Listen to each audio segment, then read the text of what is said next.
notre invité politique ce matin, c'est Christophe Béchu. Bonjour, merci Bonjour, beaucoup. Ariane, merci d'être avec nous, ministre de la Transition écologique et de la Cohésion des territoires. Vous êtes également secrétaire général d'Horizon, c'est le parti d'Édouard Philippe. On est ensemble pendant 20 minutes pour une interview en partenariat avec la presse régionale, représentée par Christelle Bertrand du groupe La Dépêche. Bonjour Christelle. Bonjour Ariane, bonjour Christophe Béchu. Bonjour à vous. Christophe Béchu, on va évidemment parler des législatives, mais d'abord un petit mot, puisque il y a des violentes crues qui ont de nouveau touché plusieurs zones du pays, et notamment la vallée de la Vésubie, une nouvelle fois, 4 ans après la tempête Alex, 1 an après la tempête Aline. Est-ce que vous allez prendre des mesures pour aider ces sinistrés, déclarer l'état de catastrophe naturelle ? J'étais la semaine dernière en Mayenne, à Cran, on a eu des inondations. J'ai eu l'occasion ce week-end de m'exprimer sur la situation en Isère, où on a eu des difficultés dans le massif de la Bérarde. On a aujourd'hui la situation dans la Vésubie. Nous suivons toutes ces situations avec la même attention, avec un souci de réactivité pour prendre à la fois les bonnes mesures d'évacuation préventive parfois de population, d'annonces et d'alertes météo. Et jusqu'à maintenant, dans toutes ces situations, je veux rendre hommage au professionnalisme des équipes de Météo France et des services de l'État et des collectivités locales qui se sont unis. Ensuite, on a un point commun, c'est qu'on a aujourd'hui à la fois des nappes phréatiques qui sont quasiment partout sur le pays à de tels niveaux que quand vous avez ensuite des inondations, des précipitations qui sont fortes, le risque d'avoir des débordements, le risque d'avoir des crues, le risque d'avoir des inondations est élevé, ce qui est inhabituel pour une fin du mois de juin et un début du mois de juillet, ce qui nécessite une forme de vigilance. Ensuite, chaque situation est suivie localement par le préfet. J'ai eu l'occasion de m'entretenir hier avec le préfet Moutou sur la situation dans la Vésubie, et c'est une situation qu'on va continuer à suivre en prenant les mesures qui vont bien quand on pourra consolider. On attend de savoir quelle est la réalité aujourd'hui des dégâts, la réalité aussi de ce que nous devons rétablir potentiellement en termes d'axes de circulation. On y verra un peu plus clair, j'allais dire, dans la journée, et les décisions, elles suivront de la même manière qu'on a globalement... Vous allez y aller dans la vallée de la Vésubie ? A priori, compte tenu de la situation là-bas, non. J'y étais il y a quelques mois pour des épisodes qui avaient été beaucoup plus importants. Il semble qu'il y a évidemment une émotion particulière parce que ça recommence. Je dirais même que ça recommence dans un secteur qui a déjà été beaucoup touché. Mais les premiers retours que j'ai montrent que l'ampleur de ce qui s'est passé dans la Vésubie n'est quand même pas tout à fait à la hauteur de ce qu'on a eu à subir il y a de ça quelques mois et plus encore quelques années. On va parler des législatives, Christelle. Oui, hier soir, premier débat entre Jordan Bardella, Gabriel Attal et Manuel Bompard. Premier débat de cette campagne législative. À plusieurs reprises, Jordan Bardella a qualifié Gabriel Attal de « Monsieur le professeur, cessez de nous faire des cours ». Est-ce que, durant ces quelques années, la majorité a donné trop souvent des leçons ? Je vais distinguer deux choses, si vous voulez bien, dans votre question. Le débat d'hier et ensuite l'attitude ou la position qui a été celle de la majorité au cours de ces dernières années. Le débat d'hier, j'allais dire que M. Bardella, sachant qu'il risquait d'être en difficulté, a préféré prendre les devants en faisant comme si on s'adressait à lui comme à un élève. Enfin, il a eu besoin de personne pour tout seul aller sur la question des retraites, se prendre à son propre piège en allant sortir un exemple qui montre qu'au mieux, il ne connaît pas le sujet, au pire, il raconte aux Français des cracks depuis le début en expliquant qu'il va faire la retraite à 60 ans, hier de lui-même. Alors que certaines catégories de personnes partiraient plus tard que dans la réforme. En disant, vous partirez à 66 ans, c'est pas une question qui lui a été posée. C'est un exemple qu'il a décidé de donner lui-même, ce qui montre quand même que le vernis craque et que quand on répète que pour accéder, pour assumer une fonction de ce type, il est souhaitable à la fois d'avoir un peu d'expérience et de savoir de quoi on parle, il a, j'allais dire, donné raison au fait que hier, à bien des égards, il a pu montrer qu'il avait encore des choses à apprendre. Ensuite, donc il ne serait pas à la hauteur d'être Premier ministre pour vous ? Je constate. Ce que je veux dire, c'est qu'il pensait être dans l'habileté politique en disant « je ne suis pas l'élève, vous n'êtes pas le professeur », et il a de lui-même montré qu'il ne connaissait pas sa leçon ou qu'il racontait aux Français depuis des semaines, depuis des mois, des mensonges qui sont le contraire de ce qu'il s'apprête à faire. Vous n'avez jamais entendu un responsable du RN vous dire « on va vous faire la retraite à 66 ans ». Hier, le potentiel futur Premier ministre du bloc nationaliste vous dit « vous partirez à 66 ans ». Donc, mais Gabriel Attal, vous avez commencé à travailler à 24 ans. Gabriel Attal, lui, connaît bien sa leçon, et pourtant, si on en croit les sondages, il a perdu le précédent débat contre Jordan Bardella. Alors attendez. Est-ce qu'on pointe pas du doigt ? Là, vous me rajoutez une question. Est-ce que la majorité a tout bien fait ? Bien sûr que non. Est-ce qu'elle a pu parfois donner un sentiment d'arrogance ? Je le crois. Je pense que dans la manière de dire les choses, dans la façon parfois de se réfugier derrière la technique en oubliant d'aller faire de la politique et d'expliquer ce qu'est le cap en se concentrant sur les modalités. On a perdu des occasions d'expliquer en donnant le sentiment qu'on assénait des arguments d'autorité. Est-ce que c'est ça? Gérald Darmanin, il dit que vous avez été un peu trop parisien dominateur. Vous partagez ça? Mais je pense qu'on ne peut pas ne pas se remettre en cause. Quand vous avez l'extrême gauche et l'extrême droite qui sont à des niveaux aussi élevés dans le pays, ça montre bien qu'il y a une déception par rapport à ceux qui étaient en responsabilité. Alors, avec des circonstances. Ce que je veux dire, c'est que ce n'est pas exactement la même chose de vous retrouver à gérer un pays avec le Covid, avec la guerre en Ukraine, que quand tout va bien. Donc, il y a des crises, il y a des difficultés exceptionnelles que nous avons eues à traverser. Pour autant, la remise en cause, elle est nécessaire. D'ailleurs, le président de la République, dans sa lettre aux Français, quand il explique qu'on ne pourra pas gouverner autrement, lui aussi, il montre qu'on va devoir, nous devons, nous remettre en cause sur la manière dont j'ai on reçu procède. le message. Sauf que ce n'est pas la première fois qu'il le dit, et il continue à dire qu'il fera autrement sans vraiment faire autrement, finalement. Là, je me permets de vous dire qu'on est à 3 jours d'une élection qui est assez décisive pour le pays. D'une élection législative beaucoup plus décisive que les précédentes. Parce que la particularité, c'est que généralement, on a des législatives qui sont un 3e tour d'élection présidentielle. Et donc, on n'a pas de débat, pour ainsi dire, sur les législatives. On se retrouve juste après l'élection du président. Pendant 15 jours ou 3 semaines, tout le monde va qu'à ses occupations parce qu'il a fait beaucoup de politique, il a regardé les débats, il a tout regardé. Et puis, on se réintéresse aux élections législatives pour les 2 ou 3 dernières semaines trop court, de votre point de vue campagne. En ne regardant pas vraiment le programme et en se disant que c'est la confirmation du programme du président ou au contraire, c'est son infirmation. Là, on est sur des élections législatives qui consistent à choisir à la fois un cap pour le pays et un Premier ministre. Et ce ne sera pas la même France si on se réveille le 8 juillet avec M. Mélenchon, avec M. Bardella ou avec M. Attal à Matignon. Christelle, sur la dissolution, justement. Oui, Gérard Larcher alerte sur une crise de régime structurel dans les mois à venir, née de la dissolution. Est-ce qu'il a raison? Est-ce que le risque existe? On a une 5e République et une Constitution qui nous ont permis de résister à des chocs. Je me souviens des discussions des constitutionnalistes avant la première cohabitation pour savoir comment ça allait se passer, si c'était possible, si on n'allait pas vers une crime de régime. Et nous avons eu des cohabitations qui ont permis à notre pays de continuer à fonctionner avec un partage des responsabilités mais on n'est pas dans une cohabitation classique. Matignon. Si c'est une cohabitation avec le Rassemblement national, c'est pas la même chose. Laissez-moi terminer. Ce que je veux dire, c'est que c'est quand même un classique avant les élections d'aller dire attention, on pourrait aller vers une crise de régime. On a vu par le passé que cet argument qui avait été brandi maintes fois, il n'a jamais conduit à une crise de régime. Là, la particularité, elle est double. C'est que vous avez des sondages qui disent que personne ne pourrait avoir de majorité, et vous en avez d'autres qui expliquent qu'il pourrait y avoir une majorité absolue pour les extrêmes, et en particulier pour l'extrême droite, ce qui serait une nouveauté dans notre 5e République. Moi, mon sujet, c'est pas de faire du droit constitutionnel. C'est pas de faire des prédictions sur ce que serait une crise de régime. C'est d'utiliser chaque minute de chaque heure jusqu'à la clôture du dernier bureau de vote pour faire campagne et pour que ça n'arrive pas. Pour expliquer aux Français qu'ils ont un choix. On n'est pas en train d'avoir un débat sur le fait de savoir comment ça va marcher. On est d'abord dans une situation où chacun d'entre nous a une part du destin du pays entre les mains et va pouvoir glisser un bulletin de vote pour dire ce qu'il souhaite. Mais quand même, une extrême droite qui fait tout pour se transformer, pour se ripolliner, pour se présenter sous son jour le plus acceptable, pour multiplier les selfies et pour éviter de parler du fond.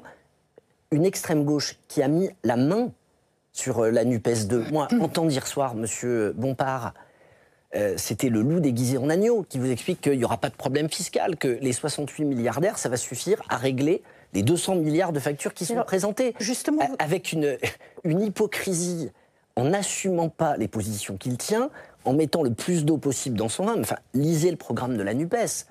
Entendez les accents de M. Mélenchon et de ses amis pour lesquels la haine du riche et les clins d'œil électoraux antisémites qui ont été multipliés ces dernières semaines permettent de montrer que malheureusement, il n'y a pas un camp qui a le monopole de la haine. Est-ce que ça veut dire que vous les mettez sur le même plan, Christophe Béchu? Est-ce que demain, s'il y a un duel, c'est-à-dire le 7 juillet, s'il y a un duel entre le RN et LFI, vous faites quoi? Vous appelez à voter quoi?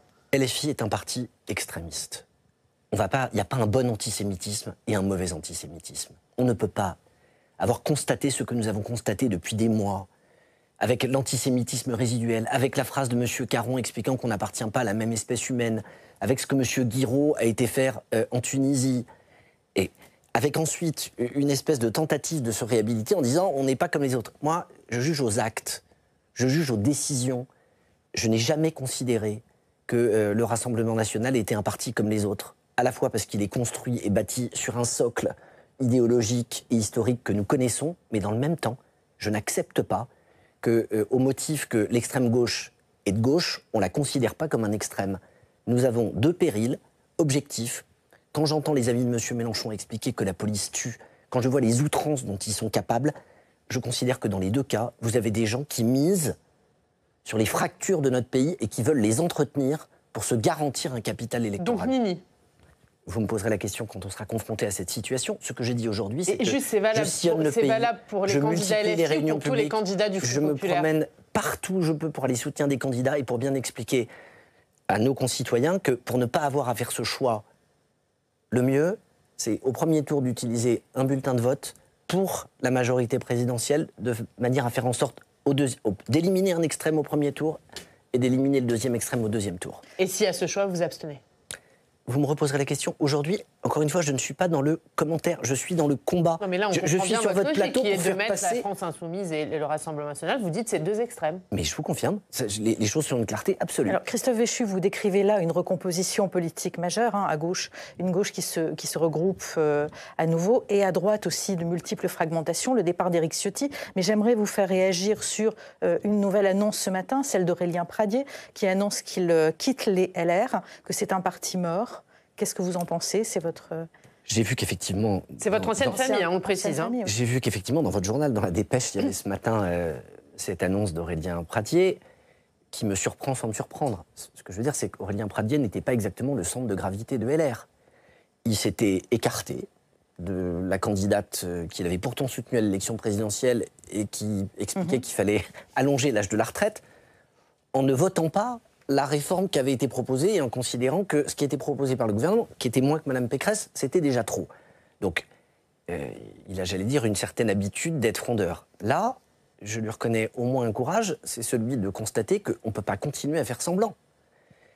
Éric Ciotti a vendu mon ancienne famille politique, celle de Jacques Chirac, de Nicolas Sarkozy, à Jordan Bardella en acceptant de devenir le marchepied de l'extrême droite pour arriver au pouvoir. Ceux qui restent à l'intérieur et qui font semblant d'expliquer qu'on va changer les serrures, etc., je préfère la clarté qui consiste à dire ça n'est pas possible et on doit rebâtir autre chose, plutôt que celle qui consiste à essayer de ménager... Vous dites comme Aurélien Pradié, les Républicains sont morts. Vous savez, moi, j'ai quitté les Républicains quand en 2017, j'ai vu que ma famille politique tapait sur Édouard Philippe nommé à Matignon avant même qu'il ouvre la bouche au seul motif qu'il avait accepté de servir le pays en devenant Premier ministre. Quand à un moment, c'est plus le fond qui compte, y a un problème. Or, en clair, sur la base du fond, que les Républicains ne soient pas capables de se dire que dans le contexte dans lequel nous sommes, aider le pays, c'est se demander avec qui on travaille et qu'il y a une main tendue au sein de la majorité présidentielle par Édouard Philippe pour qu'on fasse en sorte précisément de travailler ensemble, ça c'est quelque chose que je comprends. Vous tendez la main à Aurélien Pradié aujourd'hui ? Je tends la main. Parce qu'il y a des positions assez différentes des vôtres. Je tends la main à tous ceux qui considèrent qu'on ne peut pas laisser le pays aux extrêmes. Donc c'est très très clair. Mais il ne semble pas la saisir, votre main tendue. Et Gérard Larcher a redit hier qu'il ne souhaitait pas travailler avec la majorité présidentielle. Avec qui vous allez la construire, cette nouvelle majorité ? Il y aura un après 7 juillet. Quand vous êtes à 3 jours d'une élection et que chacun a déposé sa candidature, qu'il a déposé les bulletins de vote à son nom dans les préfectures, ce n'est pas le moment où vous avez à nouveau des changements. Mais vous pensez que le 8 juillet, vous pourrez travailler avec eux ? Mais le 8 juillet, on aura une situation politique dans le pays, on aura une clarification, les Français se seront exprimés, et là, on s'apercevra ce que sont les options qui sont possibles. Et je n'ai pas de doute sur le fait que ce travail de clarification, il se poursuivra au-delà du 7 juillet. On ne va pas se retrouver avec autant de micro-partis qu'il y a de députés. Je veux bien que chacun y aille et lance... Ça veut dire quoi ? Chacun appartiendra à un groupe parlementaire plus large. Ce que je veux dire, c'est que j'ai cru comprendre que dans cette interview à la Dépêche, ce que dit M. Pradié, c'est que du coup, il a fondé sa boutique ou qu'il a développé son micro-parti. Bon, du courage. Je ne crois pas du tout au fait qu'on ait demain 577 micro-partis ou 50 ou 60 micro-partis à l'Assemblée ou dans le paysage politique. Je pense que, par définition, la politique, c'est le rassemblement. Et on s'efforce de rassembler. Quand on est candidat, on s'efforce de rassembler les électeurs. Quand on veut arriver aux responsabilités, on s'efforce de rassembler les courants et les forces politiques qui permettent d'avancer. Quand Édouard Philippe dit que l'enjeu, puisqu'il y a une majorité présidentielle qui a été dissoute par l'acte de dissolution, c'est de construire une nouvelle majorité parlementaire, il exprime à haute voix ce qui est à la fois une évidence et un besoin. Mais est-ce que la clarification, elle doit aussi s'opérer chez vous? Quand vous partez sous vos couleurs à horizon, sans l'étiquette d'Emmanuel Macron, est-ce que là aussi, ce n'est pas une clarification qui est en train de s'opérer? Est-ce que vous n'êtes pas en train de prendre votre indépendance et de vous détacher d'Emmanuel Macron? Le fait d'assumer, de mettre en avant l'étiquette horizon, c'est le souhait unanime de notre bureau politique, de nos élus qui ont souhaité qu'on puisse, dans cette campagne, assumer notre loyauté. On n'a pas présenté de candidats contre ceux de la majorité présidentielle, on est à leur côté, on les soutient, et je peux vous dire que dans la vingtaine de circonscriptions, la dizaine de départements que j'ai eu l'occasion de faire depuis 10 jours, je soutiens des candidats Modem, je soutiens des candidats Renaissance, je soutiens des candidats Horizon, et en même temps, d'assumer le fait qu'à Horizon, on a, notamment sur le régalien, sur la maîtrise des comptes publics, des attentes de davantage d'exigences. C'est une manière de prendre votre indépendance pour commencer à préparer la prochaine campagne présidentielle? C'est une façon d'assumer notre loyauté et notre liberté. Est-ce que c'est aussi une manière de dire Emmanuel Macron, il n'a pas tout bien fait, on va faire autrement? Mais même lui le dit. Donc ce que je veux dire, c'est que ça n'est plus le sujet. Le sujet, encore une fois... C'est Emmanuel Macron qui n'est plus le sujet? Est-ce que pour vous, le macronisme, il est terminé aujourd'hui? Ce que je veux dire, mais pas du tout, parce qu'il y a une seule chose qui est certaine, c'est que le 8 juillet au matin, on connaît le nom de celui qui sera le président de la République. Ça n'est pas le sujet de ces élections législatives. Emmanuel Macron est président jusqu'en 2027. Le sujet, c'est qui pour diriger le pays depuis Matignon à compter du 8 juillet. Et je le redis, ce ne sera pas le même pays, ce ne sera pas la même France, ce ne sera pas le même cap, ce ne sera pas les mêmes feuilles d'impôt, ce ne sera pas la même paix civile selon que ce soit le Rassemblement national, la France insoumise ou les partis du bloc central qui se retrouvent en situation de majorité. Un mot, puisqu'il y a beaucoup de figures qui vont revenir à l'Assemblée nationale, si elles sont élues. Et évidemment, François Hollande, Laurent Wauquiez qui sont candidats, il y aura Marine Le Pen, il y aura Gabriel Attal, et encore une fois, s'ils sont élus, est-ce qu'Édouard Philippe n'a pas fait une erreur de ne pas être candidat à ces législatives et de ne pas être présent du coup à l'Assemblée nationale? Vous savez, c'est pas déshonorant d'être maire. C'est pas un rôle dans lequel vous faites pas de politique. Moi, de voir des analyses pour dire quand même, il sera pas à l'Assemblée, donc il sera plus dans le jeu politique. Je me permets de vous dire que je n'étais pas favorable à la fin du cumul des mandats. Mais alors, je suis totalement défavorable à ce qu'on considère que la politique, ça ne se passe qu'à l'Assemblée. D'abord, ça se passe au Sénat. Je le sais pour avoir été sénateur. Et on sous-estime trop souvent l'importance de cette Chambre, dont on a pu mesurer le caractère précieux pour l'équilibre démocratique au cours de ces derniers mois et de ces dernières années. Et on ne peut pas mépriser les territoires. La fin du cumul des mandats, elle s'est accompagnée presque partout par le fait que les élus locaux ont disparu des organigrammes des grands partis politiques nationaux. Une des raisons pour lesquelles on a créé Horizon et pour lesquelles on a fait cette assemblée des maires, c'est pour dire, c'est pas parce qu'on est maire qu'on n'a pas le droit de s'exprimer sur les sujets nationaux. Et je peux vous assurer que quand vous êtes maire du Havre ou d'Angers, vous avez au moins autant de capteurs et de raisons de vous exprimer sur la politique nationale que quand vous êtes député. Christelle.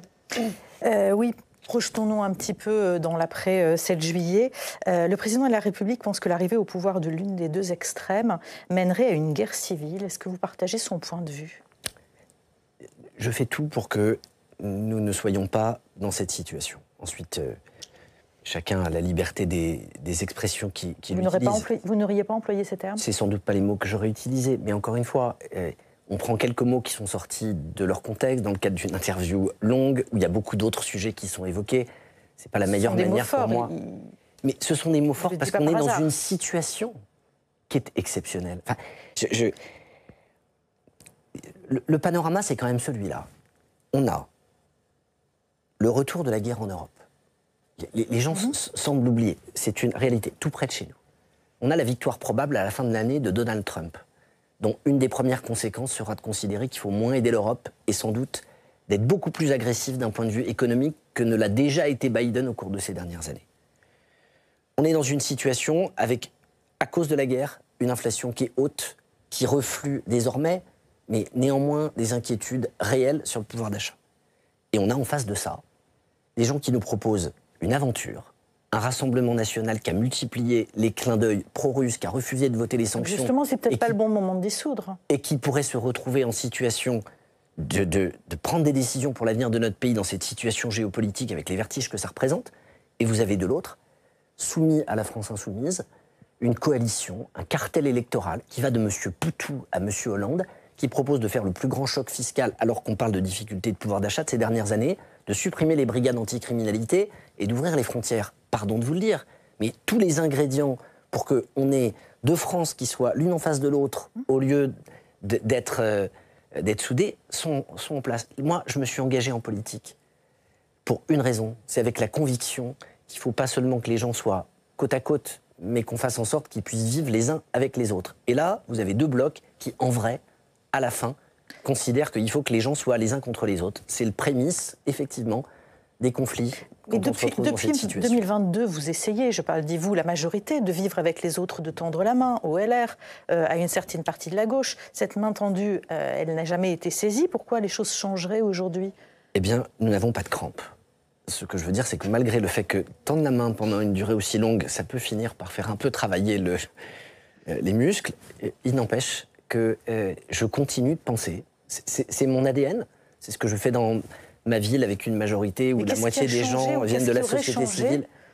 Mais la situation du pays, vous savez, on est malade d'une chose dans ce pays. Vraiment. C'est de la conviction que on peut avoir raison tout seul. Et ça, c'est une singularité. J'ai eu la chance, dans ma vie, de passer 2 ans au Parlement européen, et ça a été une école d'humilité. De mesurer que c'est pas parce que vous avez le plus gros groupe que vous avez raison, et que vous êtes obligé de construire des coalitions, de bâtir avec d'autres, de vous mettre d'accord, d'abandonner certaines de vos propositions pour en reprendre d'autres, et que c'est la politique. Non, mais il faut quand même un minimum d'accord sur le fond. Par exemple, quand Édouard Philippe dimanche redit qu'il va falloir repousser l'âge de départ à la retraite, est-ce que c'est le meilleur moyen de convaincre les sociodémocrates de vous rejoindre ? On doit apprendre et on doit cultiver la culture du consensus, du rassemblement, de la coalition dans ce pays. Donc vous seriez prêt à renoncer à certaines mesures mais je pense que par définition... Mais c'est quoi la vie, tout court ? Si vous avez quelqu'un dans votre vie, si vous avez des gens auxquels vous tenez, il vous arrive de tenir compte de leurs envies pour savoir ce que vous allez faire. Par exemple, sur les retraites, vous pourriez ce que je veux dire, c'est que vos propositions ? Ce que je veux dire, c'est que une présidentielle, elle est faite pour fixer un cap. Des élections législatives, elles sont là pour mettre en œuvre une politique. La particularité d'une élection législative qui arrive à mi-terme, à mi-mandat, c'est qu'à certains égards, on refixe un cap pour le pays, on redonne aux gens la possibilité de choisir. Édouard Philippe, il travaille pour proposer un cap au pays pour les années qui arrivent. Mais en parallèle, sa réflexion sur quelle sera la majorité dont on aura besoin pour faire en sorte de mettre en œuvre ce cap, c'est pas de séparer les Français les uns des autres, c'est d'avoir le souci dès maintenant de comment on pourra les rassembler. Oui, de la mais manière les Français, ils ont besoin d'un cap, ils ont besoin d'un cap et d'une incarnation. Pourquoi il ne dit pas clairement, Édouard Philippe, qu'il veut être cette incarnation et qu'il veut être candidat en 2027 ? Oriane Mancini, dans 3 jours, on a des élections législatives. Vous êtes en train de me demander à quel moment il pourrait déclarer sa candidature à l'élection présidentielle. Respectons les temps.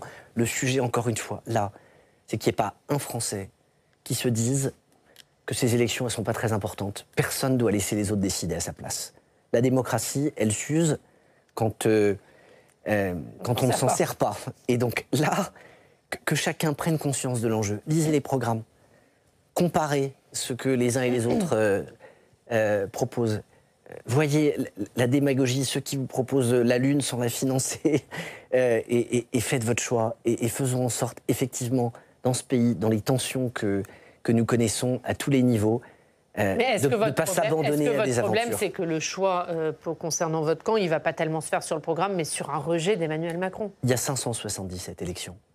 Quand je suis hier matin avec Anne Le Hénanf dans le Morbihan, ou quand je suis hier soir à Royan avec Christophe Plassard, ou en milieu de journée hier après-midi à Saint-Nazaire avec Audrey Dufeu, je vois des gens qui regardent la situation nationale, mais qui regardent aussi quelqu'un qui a été leur maire, qui est un conseiller municipal, qui est la directrice d'une association qu'ils connaissent. Et cette dimension-là, quand vous allez rencontrer les électeurs, il n'y a personne qui vous dit on ne veut plus d'Emmanuel Macron. Je vais vous dire, ce qui me surprend, c'est que la semaine dernière, il y avait un effet de sidération. Les gens parlaient de la dissolution.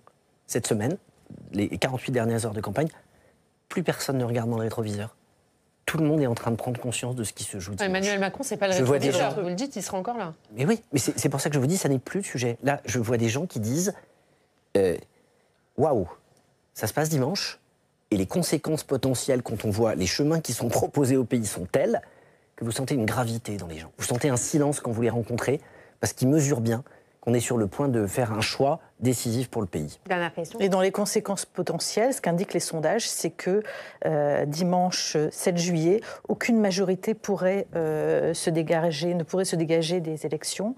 À quoi aura servi la dissolution, finalement, si la France est encore plus difficile à gouverner le 8 juillet au matin qu'elle ne l'était à la veille de la dissolution? Ne préjugeons pas du vote des Français. Très clairement, ça va se passer dimanche et le dimanche qui suit. Vous savez, la particularité, c'est que c'est pas comme si ça faisait 6 mois qu'on faisait des sondages sur ces élections législatives. Puisqu'elles ont été déclenchées il y a 2 semaines. Et vous avez une consolidation. Vous n'avez pas cette inquiétude que la France soit encore plus difficile à gouverner Aujourd'hui, je n'ai pas... Ma seule inquiétude, c'est de ne pas me retrouver avec les extrêmes et c'est de ne pas perdre 1 minute de mon temps pour convaincre un maximum de mes concitoyens qu'on ne peut pas laisser les clés à M. Mélenchon ou à M. Bardella. Ça, c'est mon sujet. La suite, il sera largement temps, de 7 juillet au soir, quand on aura les résultats définitifs, et déjà le 30 juin, qu'on se pose les questions sur ce que ça veut dire. Là, tout de suite, c'est le moment où c'est aux Français de s'exprimer. Et je ne vais pas préjuger de ce qu'est leur choix. Je vais tout faire pour qu'il aille dans le sens de l'intérêt général. Merci Christophe Béchu. Merci d'avoir été notre invité. Et pour regarder les programmes, on lit La Dépêche, pouvoir d'achat. Qui propose quoi? C'est un des grands thèmes de la campagne, oui. Merci beaucoup Christelle. On continue à parler de ces législatives tout de suite dans le club.